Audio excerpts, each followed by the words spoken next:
Thank you very much. I'm Blake Rothfuss. I have the best job. I'm the chief engineer for the Hetch Hetchy water system. I get to work with some outstanding people and an incredibly beautiful and resourceful work area, community. And we have our mission is to provide water for our customers, including Groveland and Point West. So tonight, I'm going to show you a little bit about our system. And spoiler alert, I'm going to start off with what is the Hetch Hetchy system today, and then go through the history, and I'm going to close with some examples on what a typical day looks like for us in serving our customers to deliver water. You still hear me okay in the back? Yeah. Very good. All right, so water collection and transmission system basically spans from Yosemite National Park all the way to San Francisco. We're taking water from the snowpack, it's our water storage system, and we get rainfall. All that precipitation ultimately flows to the Tuolumne River, Cherry River, Cherry Creek, and Eleanor watershed basins.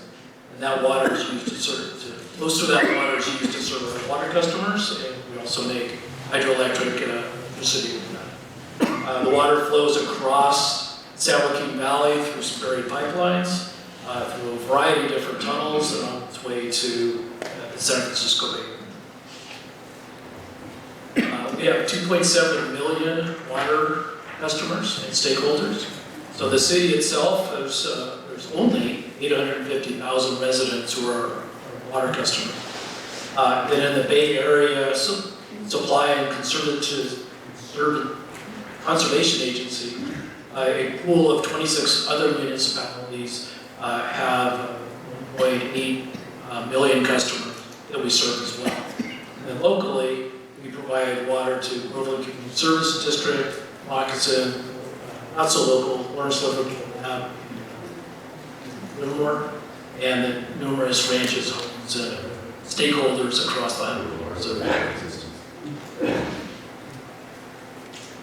So one of the things that I realized when I was preparing for this lecture is there's a rich history that got us to why do we need a Hetch Hetchy? And I wanted to share some of that with you. I'll call it an abbreviated history. But if we go way back in time and go before the 1700s, and say before we were recording time, the many tribes lived in the Central California, and they were dependent on the water sources that naturally occurred in the San Francisco Peninsula, the East Bay, what became the East Bay, and the San Joaquin Valley, and the Sierra Nevada mountain ranges. So their communities moved with where water is and to where food is available. So water in California has never been super abundant where people wanted to live, but people moved to where that water is.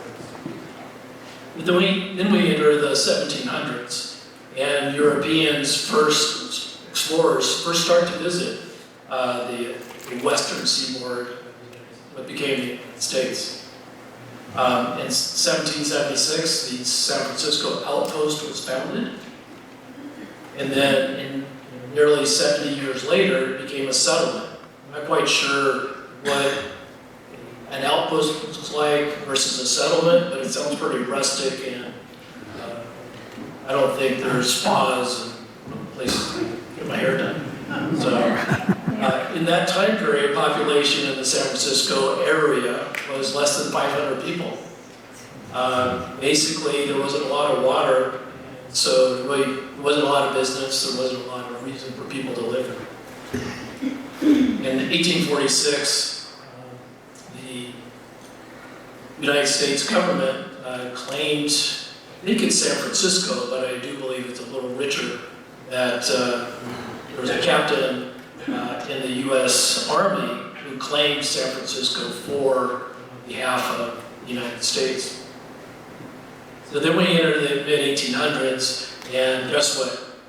Gold rush happens. And that brings a lot of people from the coast, coast of California, inland to chase the gold fever, including Sonora, James, Roseland, points south, points north of here. So there was a migration of people into our community here. But interesting enough, in San Francisco, drinking water availability and distribution of it was still pretty primitive. There were commercial water companies were selling water in wood barrels, and so that was how it was distributed. That's how it was collected and poured into these barrels and distributed. But shortly thereafter, California joins the United States officially as a state. And some of the other tidbits, 2 years later, Narrote was formed, later became Groveland. And it was a mining camp to be a source for merchandise and the wholesalers to feed the mining craze. And the Iron Door Saloon opens. I've always loved going to the Iron Door and the history that's there. And it's been there for quite a while. In 1857 and 58, the first commercial water company was formed in San Francisco.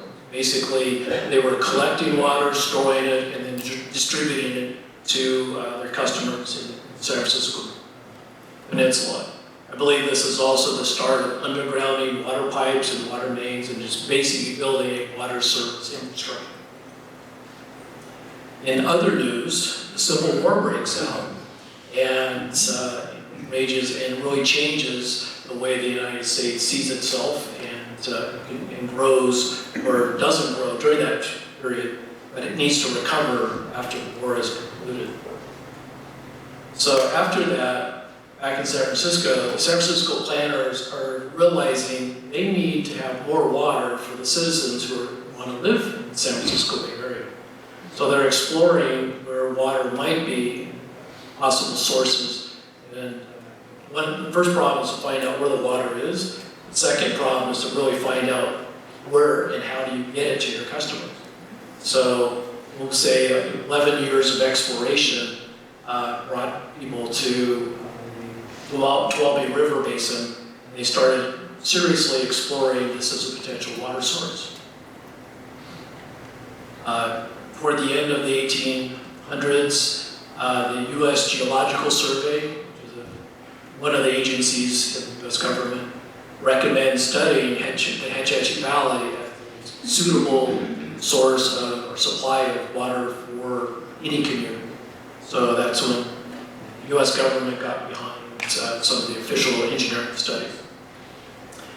Then we break into the 1900s, and San Francisco is considered one of the largest cities in the United States. In fact, 9th, ranked against New York, Chicago, other mid-east and west cities.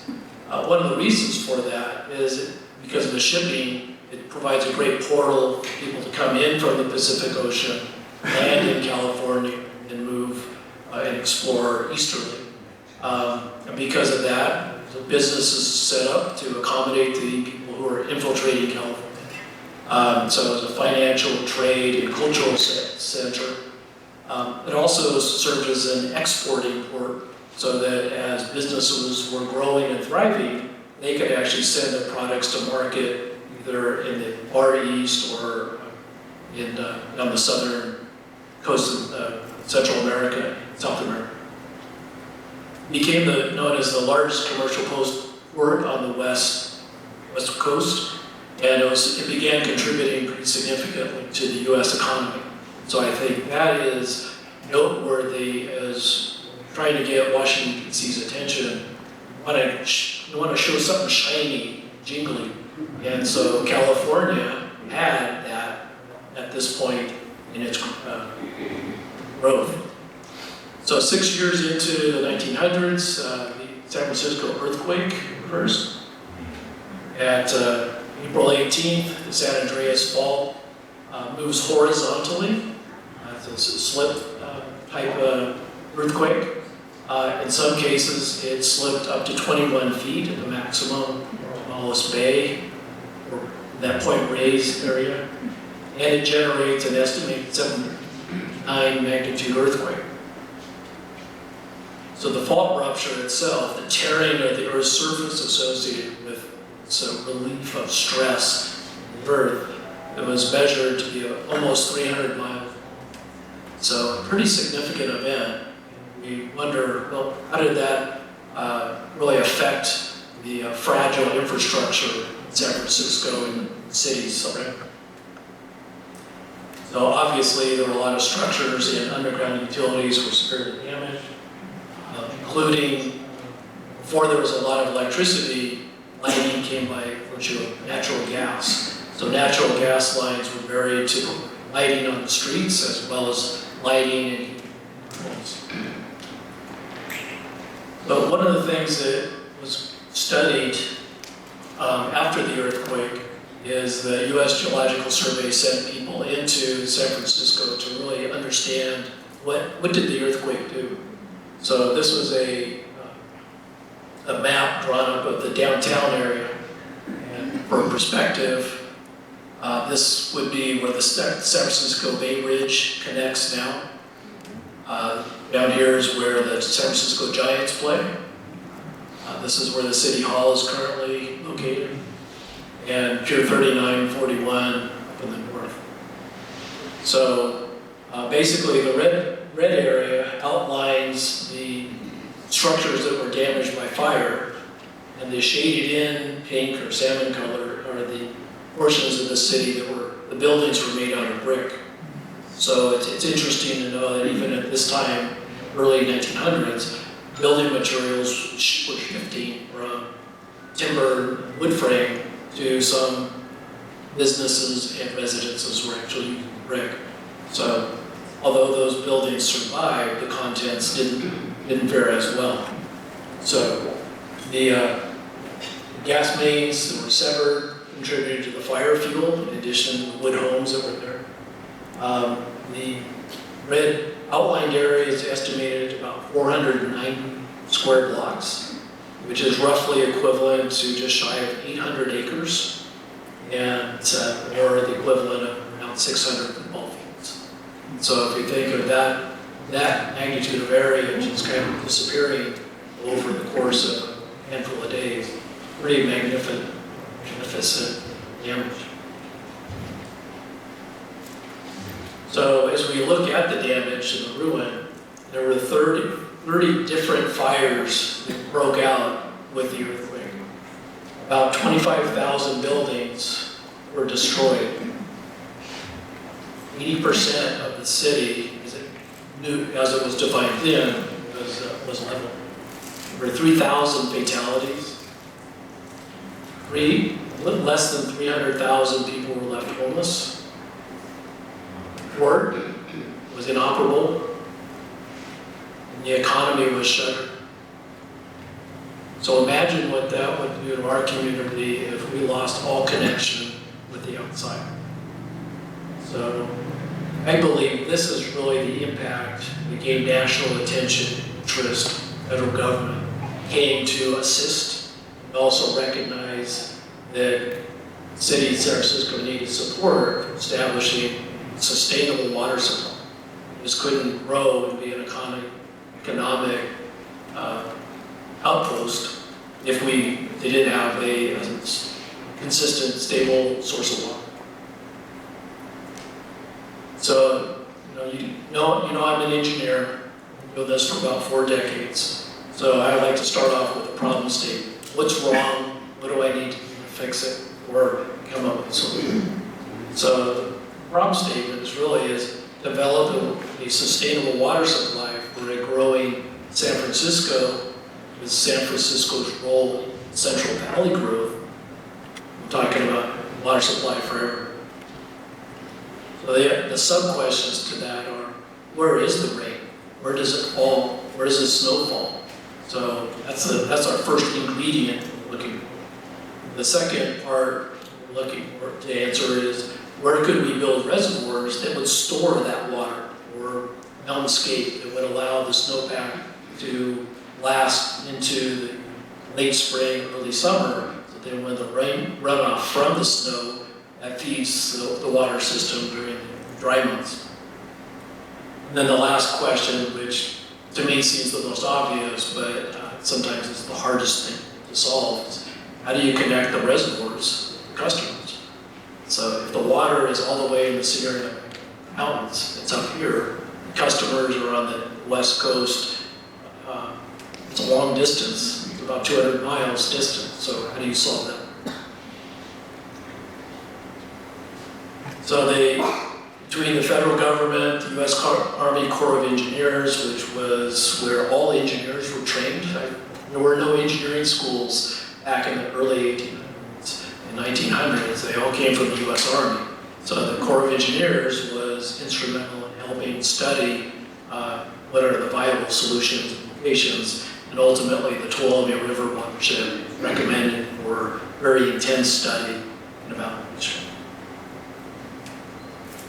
Now we're going to get into the building process for Hetch Hetchy.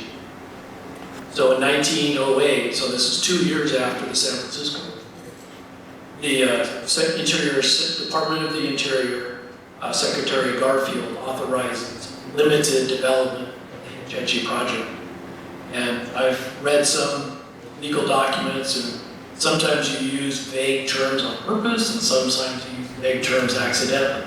So I would say this limited development definition is probably intentionally vague writing to the bill.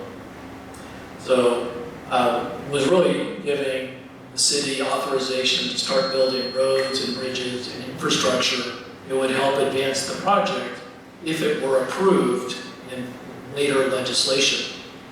But it's also a no-regret strategy. If you build roads and bridges and railroads that benefit the community, project tanks, you leave behind roads and bridges and infrastructure for those communities to use, and it's their economy. So I think that's what the limited authority was intended to mean. So now we get into a little bit later, after that bill was signed, construction access begins for the future work.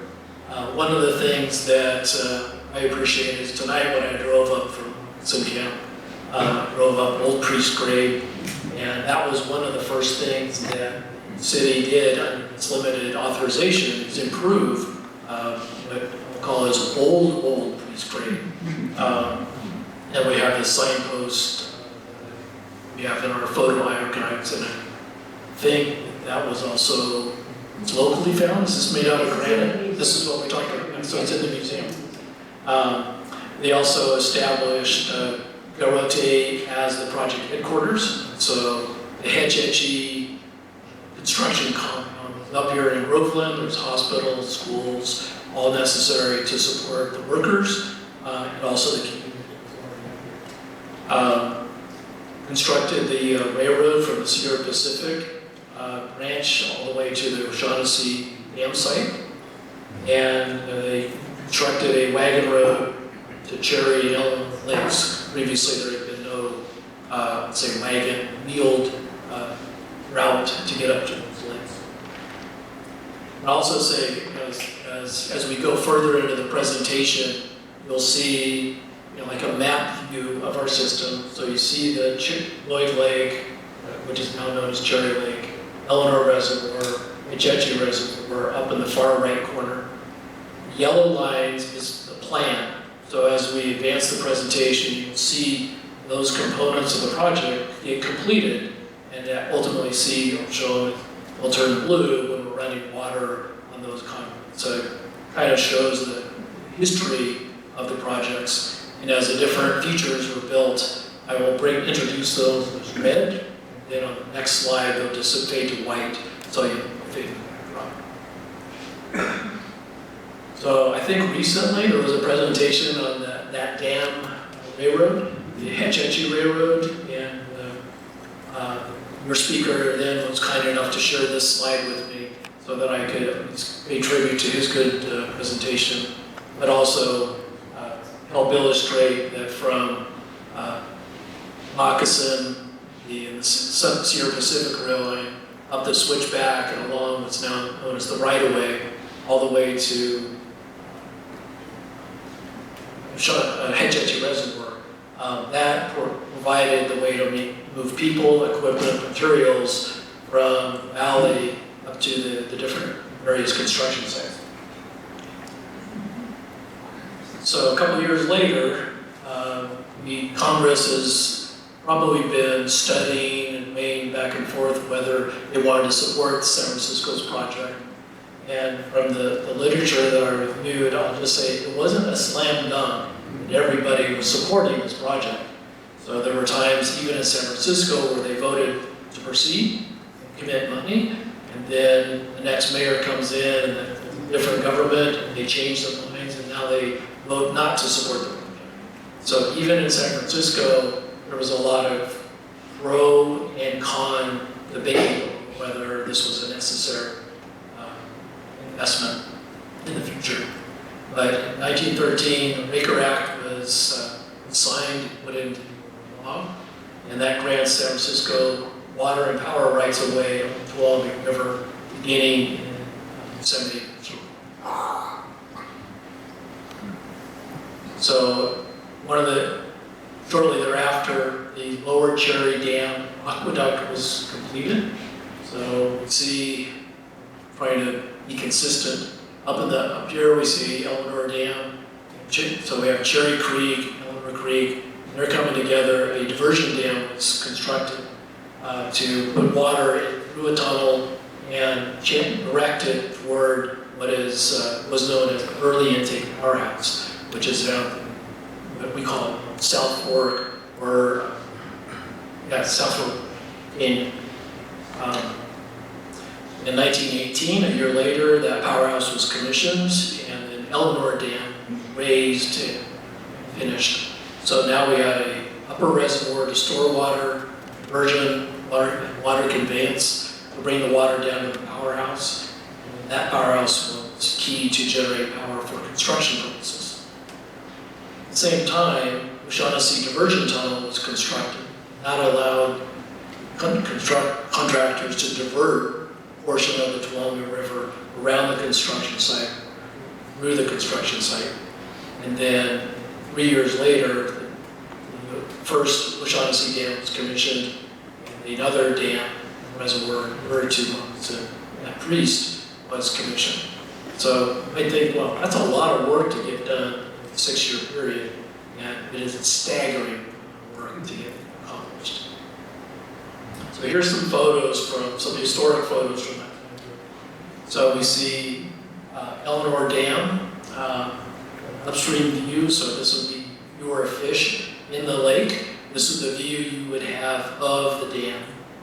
And you can see it's kind of this weird scallop shape. It's a very unique style of dam called a multiple arch dam. It's one of the prettier types of dams that are, I say that as a structural engineer likes concrete things. So it's a really interesting structural problem to solve. And then on the lower right, you see the downstream face, which looks kind of like a building. You see columns and walls and stuff. So it's basically shear walls with water on the outside, upstream face. So interesting style dam. And then this is showing a completed one, more recent. Holds about 27,000 acre-feet of water. And I think we're comfortable with what is an acre of area, work area, like parcels. But if that 1 acre was filled with 1 foot of water, that would be 1 acre. So this would be 27,000 acres of 1 foot deep water, or a smaller area deeper. The dam itself is 61 feet tall. The crest is about a little over 1,200 feet long. It was built primarily to provide electric power for the construction of O'Shaughnessy Dam near the mountaintop. As I said, the dams can store the water. We have a way to get the water down to an early intake powerhouse, which ran from 1918 to 1960. Top left, you see an exterior view of the powerhouse. If you look closely, you can see a pipe kind of coming down the slope. It would be the water pipe that brings the water to the turbine. In HydroElectric language, we call that the penstock.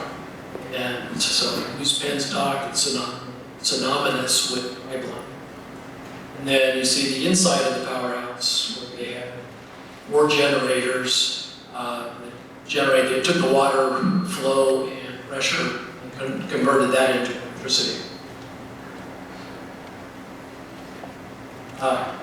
In January of 1923, O'Shaughnessy Dam, this was in construction, and we're looking at the upstream face of O'Shaughnessy Dam.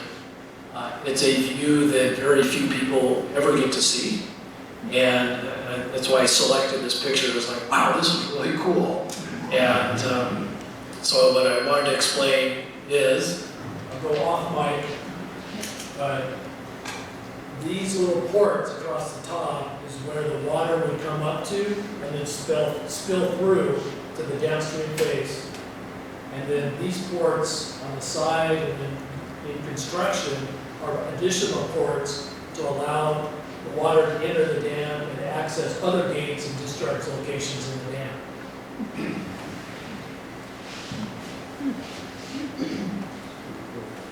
So in 1923, this is what the downstream face of the dam looked like. It wasn't a smooth face. It was really interesting the way the water was released in cascades down the downstream face of the dam.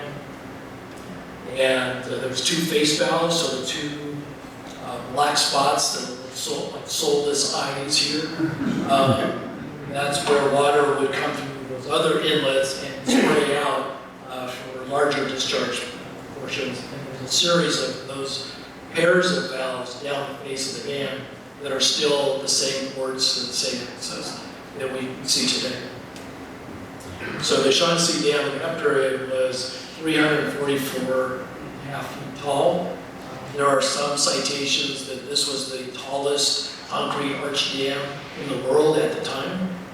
And I've read enough reports written by dam owners that they always claim their dam was the first and always the tallest. So we'll give that a little grain of salt. In the lower right corner, you see that same upstream view, but now construction is completed. And you can see the ports and the inlets to the diversion tunnel, which is down here. And then the face valve inlets going up the face of the dam. So at the same time, the city was building the Priest Dam. It's a hydraulic fill dam. It's about 170 feet tall. The crest is 1,000 feet long. The width is about 20 feet wide.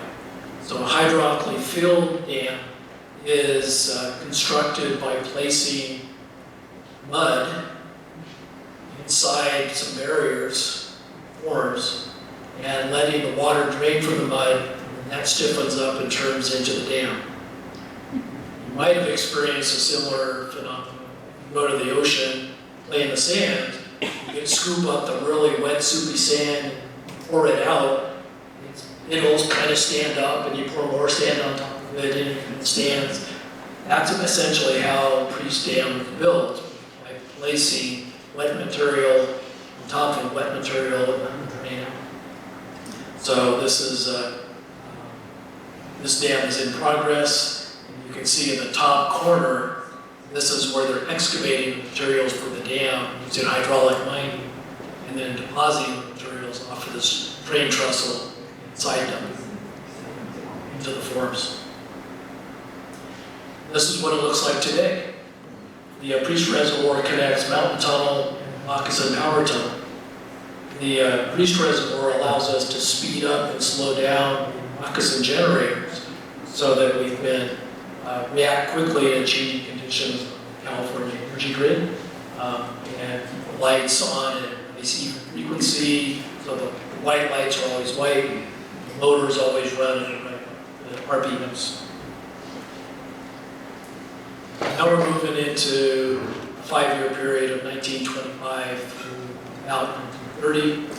And we have early intake dam is completed, shown in red. And we have the mountain tunnel is completed. It took 3 years to excavate and support 19 miles of tunnel, which is crazy fast pace for underground construction. Moccasin Power Tunnel was completed. Moccasin penstocks that you see as you're approaching Priest Grade, those were installed, and the Moccasin Powerhouse was completed. Toward the end of that period, the Foothill Tunnel was completed, and the Moccasin Dam and Reservoir was completed as well. So all of those structures and facilities that were completed in this 5-year period are shown in red, and the structures that were completed prior to this period are shown in white. You can see that we have blue water coming down from the Cherry Creek, Eleanor Creek down to early intake. And now you see water coming down the Tuolumne River from Shaughnessy toward intake.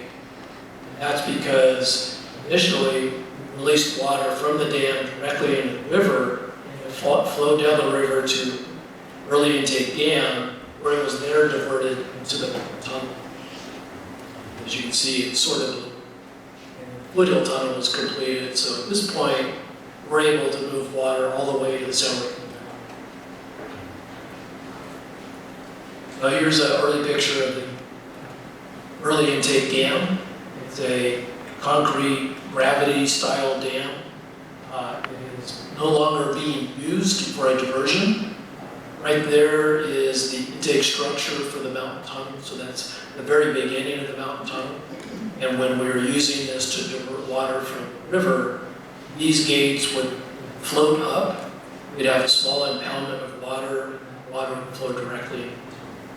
We don't need that service anymore. We have a new tunnel that brings the water to the mountain tunnel. I'll show you. Just checking, you can still hear me in the back? So the construction of the mountain tunnel, there's 2 locations where construction shafts were sunk. They're at Second Garrodi and Bay Creek.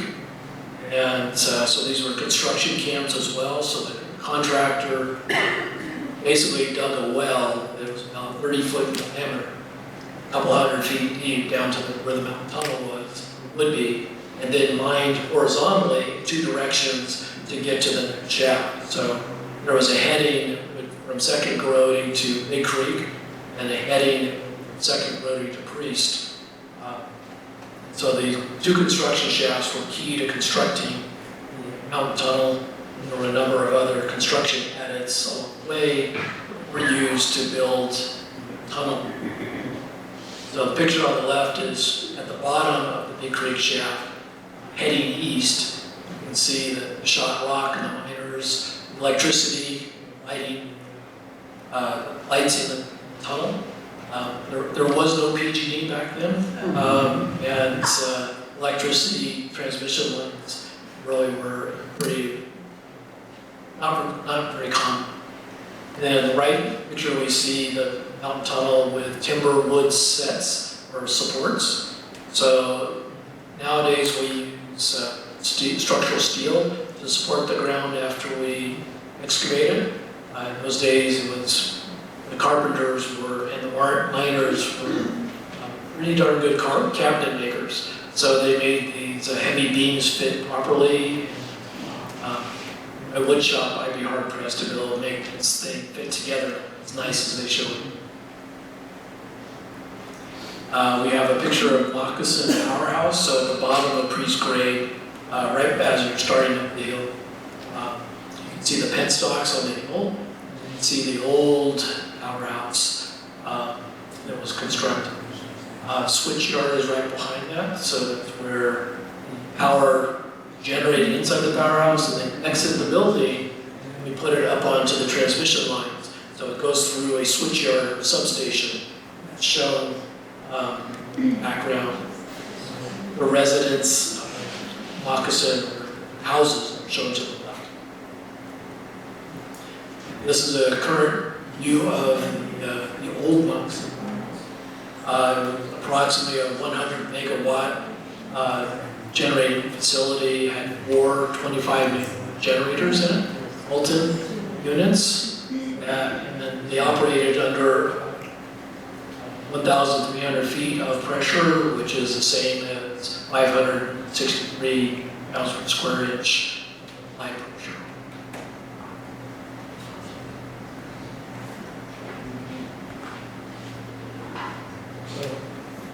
This is an example of a Pelton unit.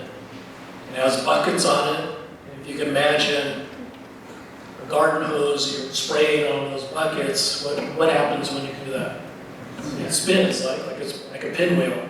Well, if you control the flow of water onto those buckets very carefully and you apply it evenly, you can spin this at a nice constant speed. You use that to turn this turbine, turns the shaft, it turns the generator, and it makes the electricity.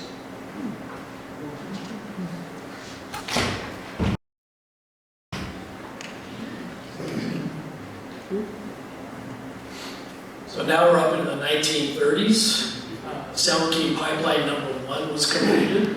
So this is a pipeline steel, it's a riveted steel pipe that connects basically Knight's Ferry with Tracy or Tesla. So all the way across the San Joaquin Valley. The Coast Range Tunnel was completed after 7 years of construction in 1934. And that runs through the Coast Range mountain range, basically starting at Tesla and going all the way to Fremont. I don't show that on this map, so I don't have a big enough computer to show that. But I will show you later on. So at the same time, Shaughnessy Dam was raised, so we added 85.5 vertical feet to the dam and finished it in downstream phase to what it looks like today. It stores about 360,000 acre feet of water. My Cherry was 270,000 acre feet. The dam is currently, there are no plans to raise it at this time. So it's as tall as ever. It's 430 feet tall, called the concrete gravity arch dam.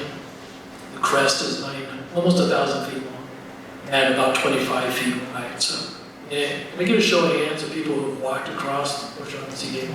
It's great. Doesn't it feel cool? So if you look to the water, magnificent views. If you look down the valley, magnificent views. It's the perfect location. The primary purpose of the dam reservoir is for water supply, power generation as a secondary benefit.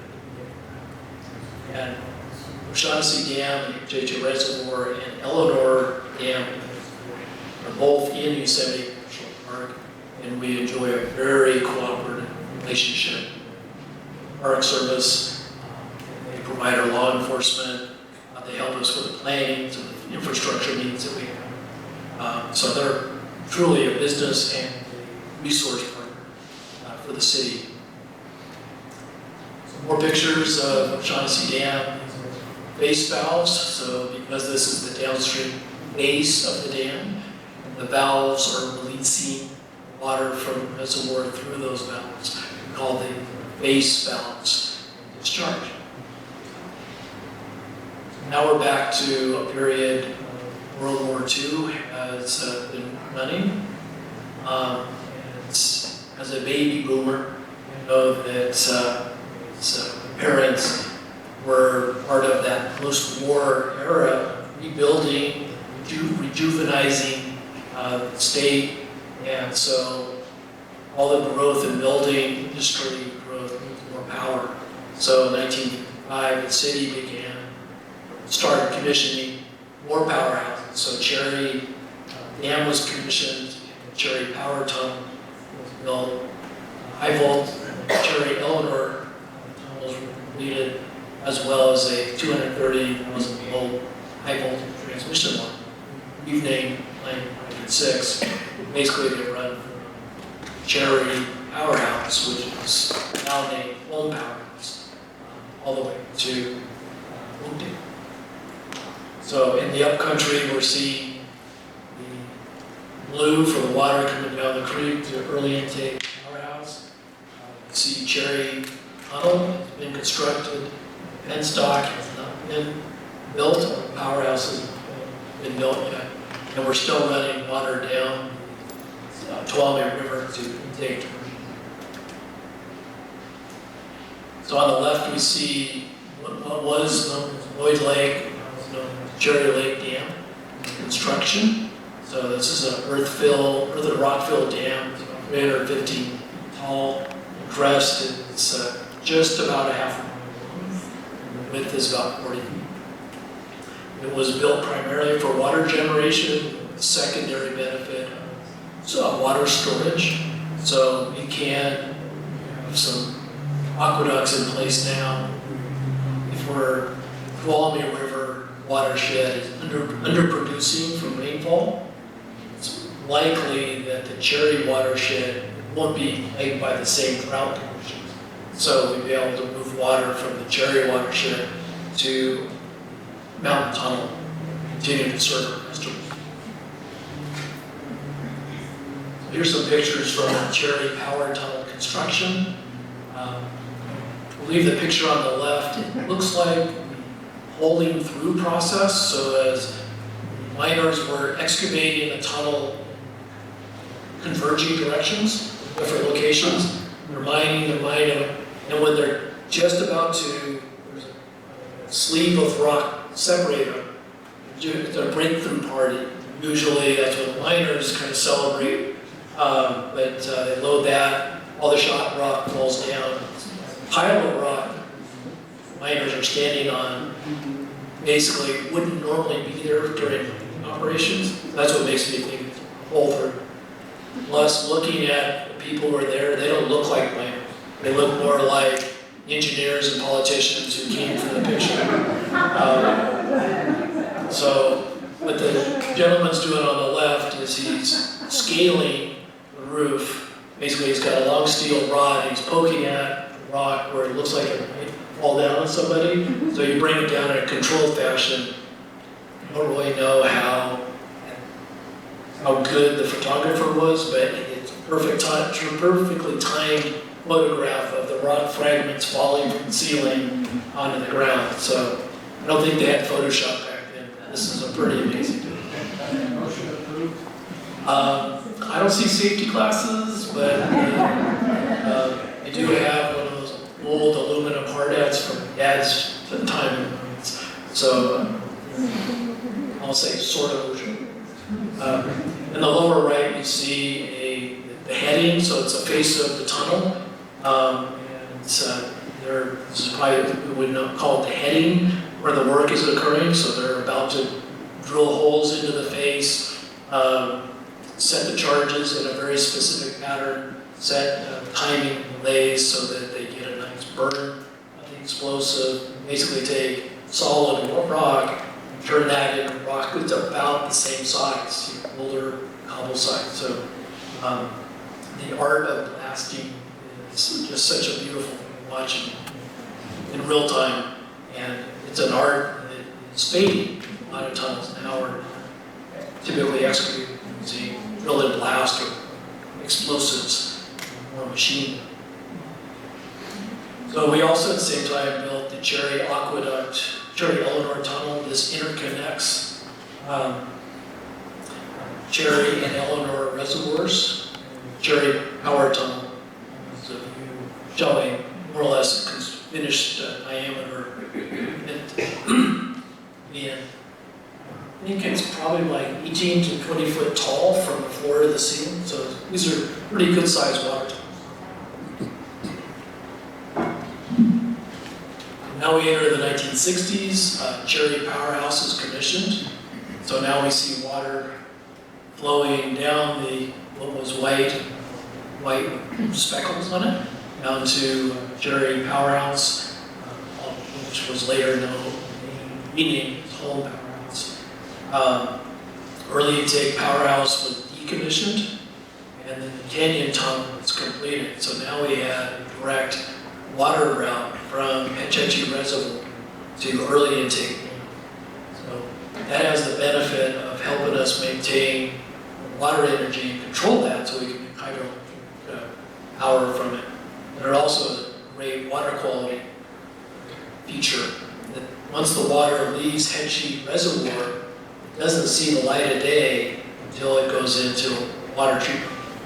So it's one of our commitments to maintain high quality water and deliver it up for our customers. And we prevent it from dust, and ash, and birds, and fish into it. So when I said Home or Cherry Powerhouse was completed, so you might see this driving on Cherry Oil Road.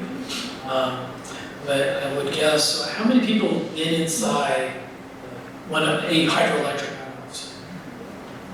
Pretty good. Okay, well for the rest of you, we say on the right side, one of the two generators that are in Home Powerhouse. There's two 94.9 MVA generators, so that's imagine a giant motor that you pour down and see the copper windings and stuff. Well, this is just a giant motor.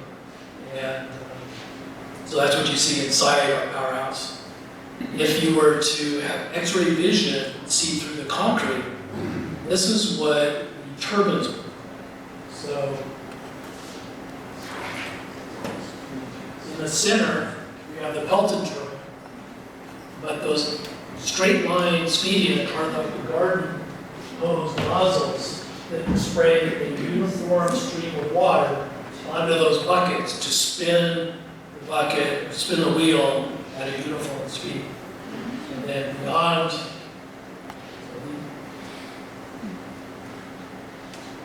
these are the nozzles, and they're about this big in diameter. So imagine a garden hose with a nozzle on the end of it that's spinning. And they're spraying water onto the wheel. And water enters the spiral case here, and you'll see, is the diameter the same all the way around? No. That's because we want the velocity at the needle, at the nozzle, to be the same. So we reduce the diameter to speed up the water as it goes around the spiral case. So the velocity of the water here is the same as the velocity of the water there. So balancing the water flows.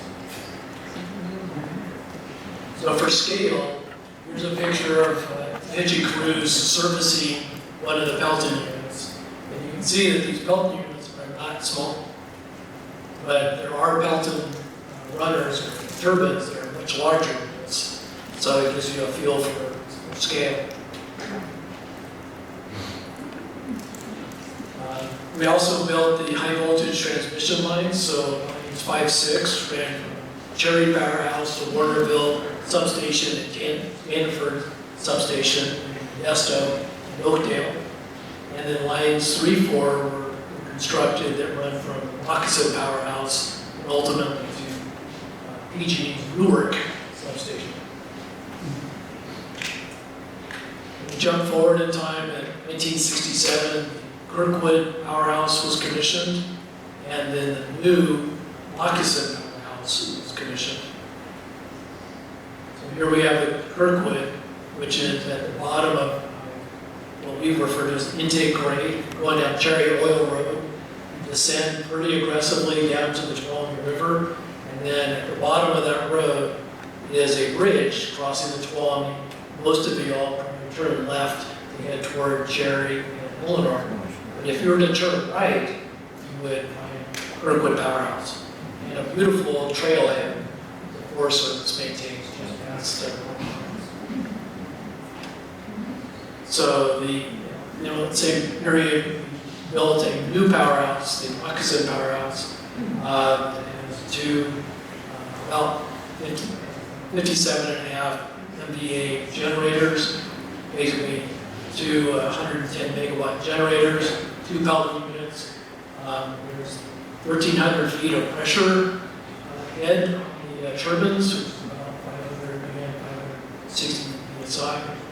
Water is moving about 1,300 feet per second. So that's about 11 miles an hour. So in the course of the time it takes us to drive from here to Knights Ferry, that's how fast the water is. So we had the 1986, we commissioned another powerhouse. It's called Moccasin Lowhead Powerhouse. That's just downstream of Moccasin Reservoir and upstream of Don Pedro. And we run water through the Moccasin Reservoir. Instead of just spilling it and run to Don Pedro, we run it through the turbine and make some electricity to offset some of our business load. And that concludes the journey of building out our facility. So now we're going to zoom out in the big picture and show you how it all came together. So we started off with this picture with Yosemite and the water coming down. And along the way, we talked about all the facilities we built from Groveland up country. But I didn't have great pictures of the stuff that's between here and San Francisco. So we have the Foothill Tunnel to Oakdale, the San Joaquin pipelines across the valley. Then we get to Tracy, and the Coast Range Tunnel runs basically under Livermore, Pleasanton, and under part of Fremont over to this part of the San Francisco Bay. And then we have buried pipelines that go underneath San Francisco Bay. And I actually got to design the part of the Bay Tunnel that goes underneath San Francisco Bay. I did that back in the 06 time period. And we also have a pipeline that goes down around the San Jose area to feed our San Jose, Santa Clara County water customers. Also provides us earthquake redundancy. If there is a fault that hurts this part of the tunnel, we can move water around that part of the bay. And then several tunnels up this way. A little personal note, I have walked through every tunnel from up here all the way to out there. Wow. And it's like, you don't really think about it until somebody goes, hey, have you ever been in this tunnel? I said, yeah. Have you ever been in this one? Yeah. Okay, which ones haven't you been in? So anyway, it's kind of a cool thing just to love something about your job and get to do a lot of it. It's a really good one. So now I want to bring us to the final chapter of our presentation, which is what does water delivery look like on a typical day for us? Some of you may have seen this sign when you're driving around town and wondered, what are those pipes up on the hill? It's a really interesting landscape. So I want to be able to provide you a bird's eye view of that. So we see up on top, there's Priest Cafe, which would be right up here. Priest Reservoir is behind it. That's the end of Mountain Tunnel. Dumps its water in the Priest Reservoir. There's an inlet to a tunnel that is the Mountain Power Tunnel, which comes along here. There's a surge tank, or a little water tank tower that's right here. And then comes out of the ground, and that's where our penstocks pipelines begin. And you see those coming down the ridge line, down to Moccasin Powerhouse. This is Moccasin Reservoir, Moccasin Dam, Moccasin Fish Hatchery, which is owned and operated now by California Fish and Wildlife Service. But they feed their water our clean Hetch Hetchy water. So the fish are even healthier because of that. So in our example that we're going to go through, we're moving about 325 million gallons of water each day to our customers. So somebody teased me, why don't you go get a gallon of milk and bring that to your presentation, and they'll say, imagine this room filled with those gallons of milk, and then 10 times this room for it to get up to 325 million gallons that happens on a daily basis. And this is one of those things where I'm just awed and humbled by the people I work with. They do this day in and day out. Yeah, I just did my job. But so many people and businesses depend on this water. It's just really very close to them. So I'm going to tell you, here's what it looks like. In the engineering world, we try and simplify the problems down to smaller packages. So that's what I've done. Basically, in a two-dimensional model, I modeled Priest Reservoir, a water tunnel to the water penstocks, down to our powerhouse, and then to Moccasin Reservoir. And the elevation change between Priest Reservoir and Moccasin tail rates is where that energy is. So we know that if I were to drill a hole in my thermos right here, would you expect a big spout or a small spout? Small. And if I drilled it down here, it'd be bigger. So this elevation change with this distance creates more pressure here, and then that's what's happening with our turbine, that we have this much elevation change. So change in elevation is 1,300 feet or 560 per square inch. And then the water moving through the intake structure, through the tunnel, down the pipe, it's the same water, it's just moving the same speed. Water in, water out. So that's the speed of the water that's spraying on the turbine. The combination of the pressure and the flow gives us the electricity. So that's where we can get approximately the ability to generate up to 110 megawatts, or it's really the equivalent of lighting 1.1 billion 100-watt bulbs. So lots of light, lots of energy. So as we zoom back out again, we see the combined system. We've talked a lot tonight about our upcountry facilities that we're generating electricity and we're harnessing the water to move that toward our customers. Along the way, in the purple, we show our water system, and then this kind of squiggly line shows our power lines that go to the city. And so the Hetch Hetchy division starts in Yosemite, and our responsibilities end in Newark.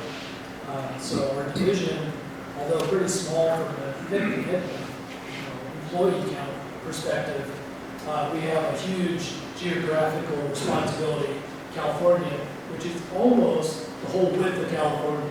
So again, our employees make it look easy to do our job, and it's just because they're so committed and so qualified to do a great job. So with that, I'd like to get into questions and answers. I don't know if our microphones work yet. Do we?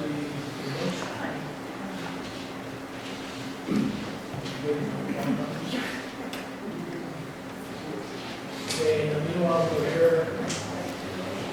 Yeah, has the Restore Hetch Hetchy activist group kind of folded? Has the Restore Hetch Hetchy stakeholder group folded? I will say no to that, but I don't have any personal information on that. So I think they're advocating for some important positions that are important. Is there a plan for the old powerhouse? Is there a plan for the old powerhouse? So that beautiful flamingo pink colored powerhouse that's down in Moccasin, there is a plan for it. Unfortunately, when it was built, it was the concrete that was used. I'll get kind of nerdish, sorry Kevin, more nerdish than normal. Concrete is made out of gravel, cement, sand, and some other stuff, but primarily gravel, sand, and cement. The selection that the contractor used or the source for the gravel and the sand, it turns out that gravel reacts with water. and it expands. Okay, so it doesn't expand like big, but it expands like maybe a half a millimeter. But if you have a wall that's 12 inches thick with lots of those gravel nuggets in it, and each one of those grows just a little bit, it kind of breaks up the integrity of that concrete. So 100 years in, we realized these cracks that we were seeing in the building weren't just normal average concrete cracks. We had them analyzed, we take them course, so it's called ASR, alkali sulfate reactive concrete or aggregate. So unfortunately, we can either leave the building there and it falls down someday while we're working around it, or we can demolish it in a controlled fashion with dignity. There's a historical archiving effort included with that, so that we preserve as much history as we can before we remove it, because it will be a safety hazard to personnel and the public, as well as if it were to crumble into the water supply, then we have these contaminants associated with that go into the water supply, and that's hard to see in the news. Great question. I'll go to somebody else and come back to you. So can you give like a 2 minutes, a great presentation, by the way, interesting. Can you give a 2 minute synopsis of the mountain, the rehab of the mountain tunnel, the project that's underway, and kind of status and where it is? Wow. That's 2 minutes, 2 minutes. 2 minutes or less. So I first started working for Hetch in 2006 as a consultant. I was brought in by Margaret Hanford, our beloved division manager. She goes, our mountain tunnel looks kind of weird. Can you come look at it? So I was part of the inspection team that went through it. When it was first constructed back in the 1920s, a new construction method of delivering concrete was used. They took a 30-inch diameter pipe that was about 40 feet long, filled it with wet concrete. They had an air knife valve, and they used compressed air. So imagine a big bazooka-like tube full of concrete, and they pull the gate valve, and the air would push the slug of concrete into forms that were 60 feet long. So it was really saved a lot of time placing the concrete. Unfortunately, they didn't know that when it lands at the far end, that the heavier rock bounces off the concrete base prior, and the sand floats down, and we have these bedding planes that were oddly like the cold joints that we saw in the drawings for the building, so for the tunnel lane.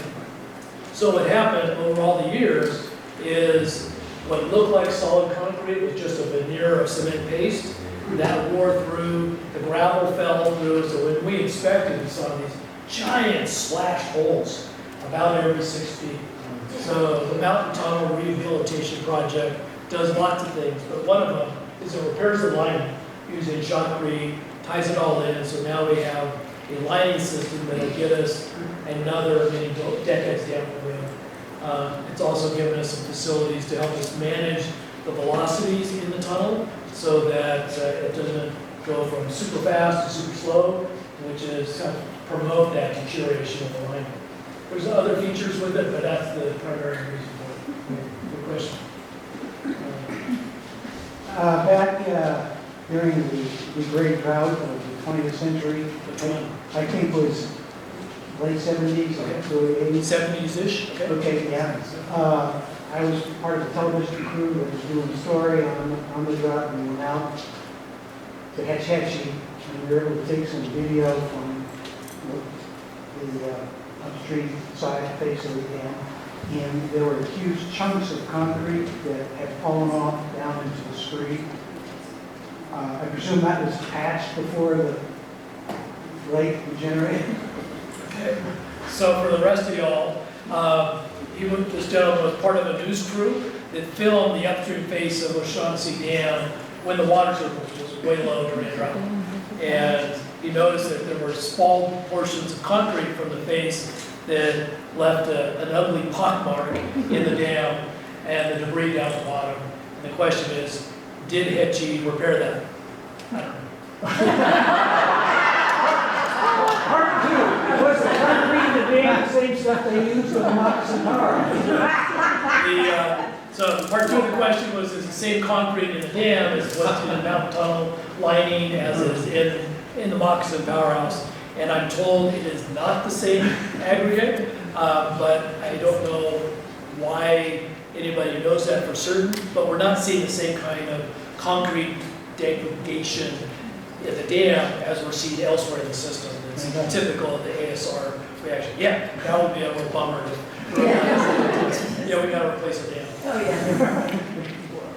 yeah. This is purely hypothetical, but in. I work great at hypothetical. Okay, in the 1860s, I believe it was, there was some sort of a superstorm where there was incredible flooding in the Central Valley. What is the vulnerability of these power lines and these water lines that go from up here to San Francisco and the entire Bay Area in the advent of the superstorms that we're starting to see more and more of, and the possibility of something like that happening where that whole area floods Wow. again? Nobody warned me we're gonna have a global warming question. So the question is, we'll say in the last century. I'd say the last, no, it's not so much global warming, just there's our superstorms. Yeah, no, I We get it. had them. So I mean, we the- had a snowstorm here 2 years ago or whatever. but- Let's just say the weather's really freaky these days. So the question is, how do we prevent widespread flooding in the San Joaquin Valley in the future? So one thing is different from back then, let's say in the 1800s, early 1900s, and now, is we have a lot more dams and reservoirs are modeling and, I'll say, predicting in air quotes, because you can't really predict Mother Nature, you can just kind of guess. So we have a lot more science that's supporting the design of our dams and reservoirs. So, and we do dam break analysis studies, and when this happens, so Don Pedro is operated to absorb the superstorms that land, water, and snow upstream of Don Pedro.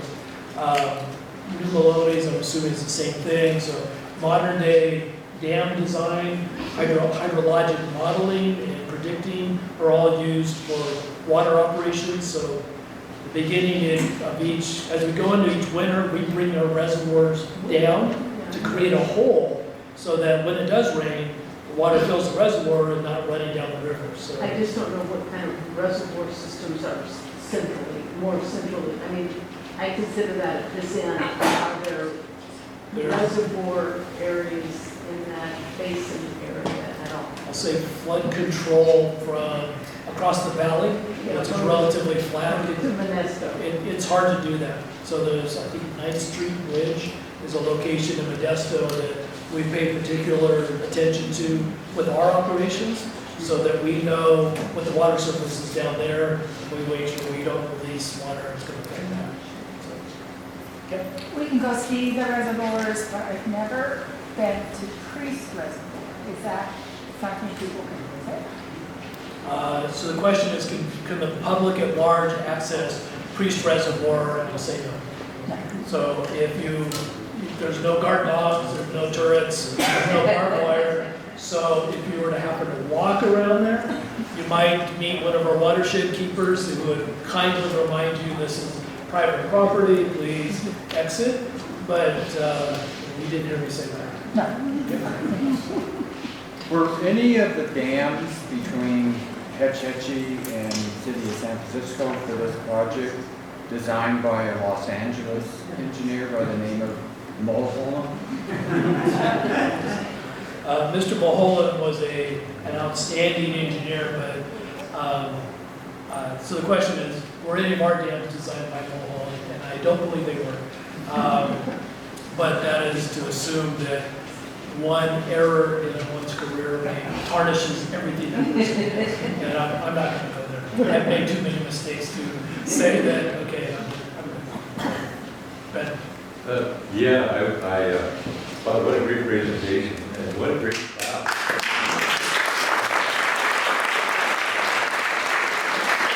I was excited to come to this tonight, so I drove to O'Shaughnessy today, this afternoon, and it is an amazing feat. But there's towers or something out in the middle of the lake that must be really tall. What are those for? They look like big shafts that are So doing something. next to the dam, we have these towers that operate our drum gates. So this would be on the, if you're on the dam looking upstream, these would be on the right bank. I'm not aware of any towers that are in the reservoir, but those towers are for our drum gate spillway operations. We raise those gates during the summer to store more water. We lower those gates in anticipation of winter inflows so we can store, release the waters more quickly. And then the other thing, I noticed that the water wasn't flowing out the center of the dam, which is an amazing thing. I remember seeing that 20 years ago, but it wasn't running today. How do you maintain the flow down the Tuolumne River? So there's a couple things that Ben noted. By the way, he was here at 7 o'clock this morning because I thought that's what time the presentation It said 7 a.m. on the Facebook. Yeah, that's all. I really apologize to Ben. What time is it? It's on the flyer.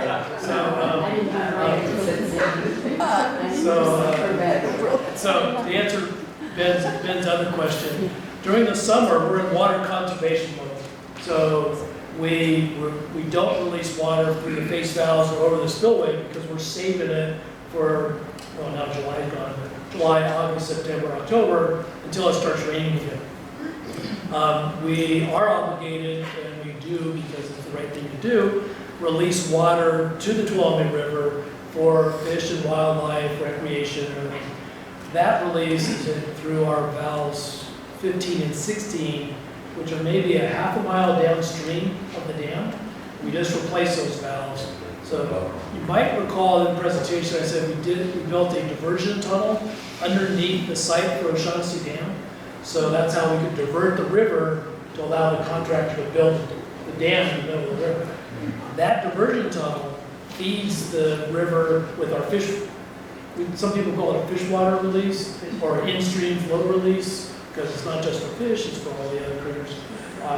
So that's where you see it. Okay? Last question on this side. The original dam appeared to be like a terrace dam, and it looked like it was a beautiful waterfall effect face to it. Why did they go with a smooth face to it when they built it? I suspect it was when they raised it. Why did they go with a smooth face? It was beautiful. You know? I'm going to guess as an engineer. So when they designed it, the question was, why was the 1938 version of O'Shaughnessy Dam the stair-stepped version, and then the final was this really sleek, slender downstream face? I would think that they designed the 1938 dam knowing that they're going to use those stair steps to help build forms and facilitate the construction of the second phase of the dam. And then the other part is the new dam's downstream face is a lot steeper. So if that steepness, you don't have as much opportunity to put those cuts into it. So that'd be my guess of why today it's a smooth face downstream versus the stair step that we saw in 1938. Okay? I don't want to neglect you guys. I read that every major dam has a projected life expectancy. What is it for O'Shaughnessy? So does every dam have a projected lifespan? And what is it for O'Shaughnessy Dam? So when I was in engineering school, they said we're designing for 100 years. When I started asking, what is that? They said, longer than I'm going to live. So your grandchildren don't inherit your mistakes. So basically, the 100-year design life is a very long time. We design them for 10,000-year events. The floods that we study have a 1 in 10,000-year frequency to come our way. So we're designing for the long-term benefit. And we use materials that have been proven to have longevity. The Romans built the aqueducts using mortar and rock, and we looked to some of the great civilizations and what materials do they use, and we're kind of mimicking some of those things. So I don't have a forecast of how long O'Shaughnessy Dam is going to live, but it'd be longer than me, and probably longer than my kids and grandkids. And another question, the superintendent was killed by a falling rock. How did that come about? During the construction of O'Shaughnessy Dam, one of the fatalities. Yeah. I'm not familiar with that story, Okay. but I'll just leave it at that. Okay? I just wondered, when was the loop in San Jose? The question is, when was the loop in around San Jose constructed? So those were Beta Vision pipelines 3 and 4, and I'm going to guess that they were constructed in the 80s, somewhat recent, more recent. Yeah. Because the original was one pipeline from Hetch Hetchy to San Francisco. That was through our one pipeline one, and then they just called it the Bay Pipeline. And then they built more, and they had to give those numbers. So I didn't see anything about pipeline 2 until more modern times. You're not doing reservoirs, Yeah, on the San Francisco Peninsula, the city and San Francisco Water Department had built Pilocitos Dam in the late 1800s. That was the first man-made impoundment in the San Francisco Peninsula for water storage purposes. So that's our oldest dam. I don't think, so the question is, did San Jose have their own water system at that time? They had some water sources out of the Pacheco Rivershed and the, what I'll call the Santa Cruz Mountain Range coming this way. I don't know exactly. Anderson Dam is one of those reservoirs, but I don't know the answer. Any more questions? And I'll come back over here. The water source for Hetch Hetchy is mainly for drinking water. And so my question is I understand some of it's being used for commercial uses. The data centers down there for AI in the Bay Area are increasing. Is the water that was basically used for drinking water from this area? They brag about it being, that. Is that going to be affected by the data centers? That's a great question. So customer demand feeds our utility business, our obligations. As data centers become more prevalent and located, some of those data centers are using water from the Hetchy system. They have to further purify the water to do the cooling systems that they're doing. The water forecast, it does consider industry and commercial expansion.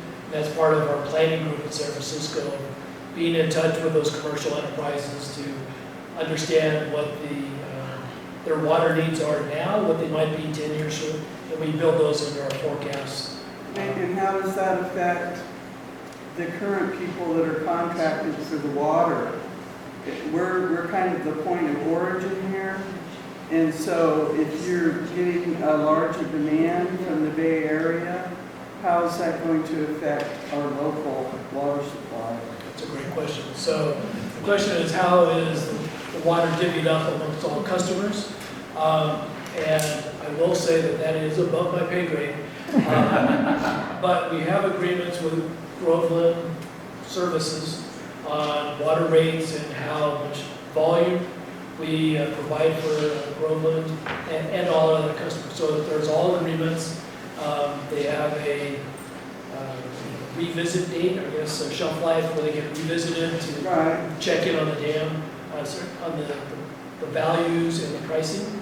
So beyond that, I would imagine that some communities are forecasting increased water demand, and so that will be built into their new agreement.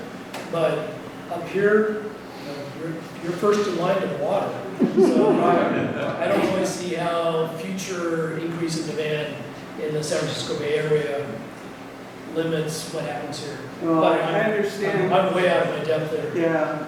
In the 1914 law, it was if you had a point of origin and the water source was diminished enough that it was affecting their economic development, that there was supposed to be a restructure of the contract.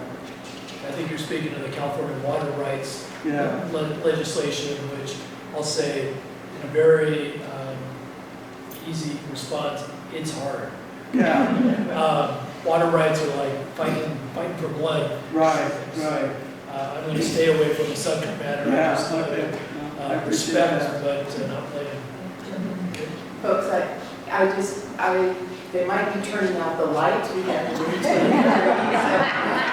Once again, I want to thank you, and I want a whole bunch of you to come up and volunteer to help us out. STCHS needs volunteers pretty much all the time, and particularly for the barbecue, which is coming up soon, so sign up, don't be shy. I see a few of you here that are on.